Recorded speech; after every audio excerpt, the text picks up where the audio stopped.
Philippe Le Baron, je suis professeur à Sorbonne Université.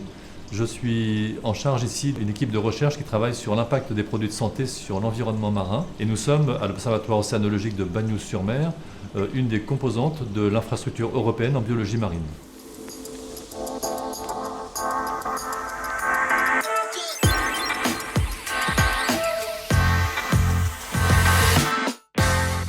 Les filtres solaires sur l'environnement marin, de manière générale, vont avoir soit un impact direct par le rejet direct par l'activité récréative, notamment les baigneurs, soit un impact indirect par le rejet des stations d'épuration, puisque quand on va se doucher ou se laver, en fait, de manière générale, il y a toute une série de filtres qui peuvent passer directement par les eaux usées.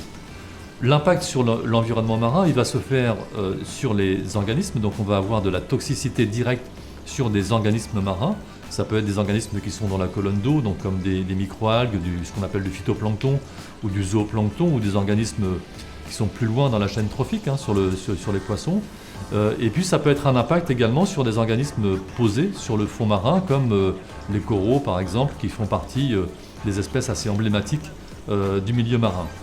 Après, on peut avoir une contamination qui se fasse, ou un impact qui se fasse par la chaîne alimentaire, qui fait qu'on a un effet de concentration par tous les acteurs de la chaîne alimentaire qui, à partir des microalgues, vont aller jusqu'aux poissons, et donc qui pourraient s'accumuler le long de cette chaîne alimentaire.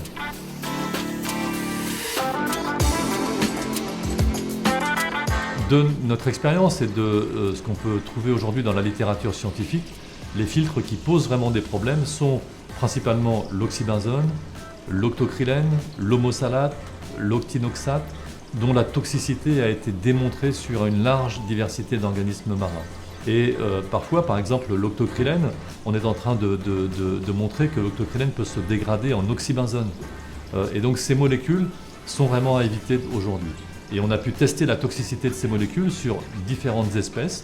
On a testé ces molécules sur des espèces du phytoplancton, du zooplancton et aussi du corail.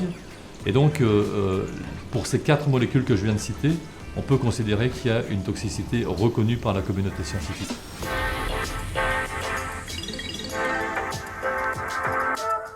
Et ces filtres qui sont plus facilement biodégradables, c'est simplement lié au fait qu'ils ont un peu plus d'affinité pour l'eau. Parce que ces molécules, en général, elles sont hydrophobes, donc elles n'aiment pas l'eau, elles vont aller se coller un peu partout, donc sur le sable par exemple, sur la paroi des organismes. Mais par contre, ces molécules qui sont biodégradables sont en général celles qui ont un peu plus d'affinité pour l'eau, donc elles sont un peu plus solubles.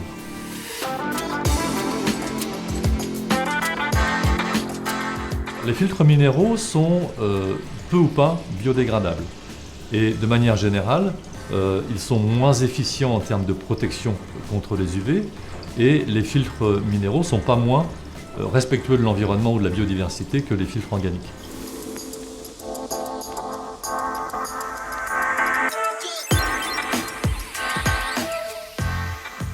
On nous a demandé de regarder l'impact du filtre Triasorb sur les organismes marins et les écosystèmes marins. On a regardé cette toxicité sur 3 espèces. Une espèce représentative du phytoplancton, Tetraselmis, dont on estime qu'elle est sensible à toutes sortes de contaminants. Sur une espèce de zooplancton, Artemia, qui est utilisée aujourd'hui par l'EPA par exemple aux États-Unis.